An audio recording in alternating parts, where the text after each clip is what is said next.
કોને નિહાળવા માટે ઉત્સુક હોય છે અને એમાંય કન્યાનો પિતા અશ્રુભની આંખે જ્યારે કન્યાની વિદાય કરે છે ત્યારે કન્યાને એમ કહે છે કે મારું આત્મસન્માન સંસ્કાર અને સ્વાભિમાન આજે હું અર્પણ કરું છું અને તેને આવનારી જિંદગીમાં તારે નિભાવવાનું છે.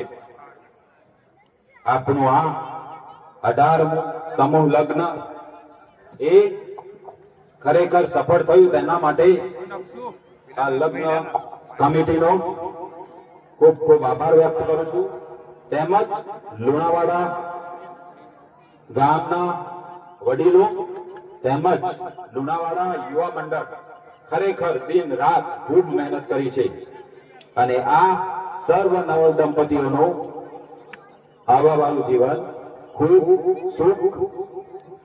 સુખદાયી નીવડે તેવી પ્રભુને પ્રાર્થના કરું છું.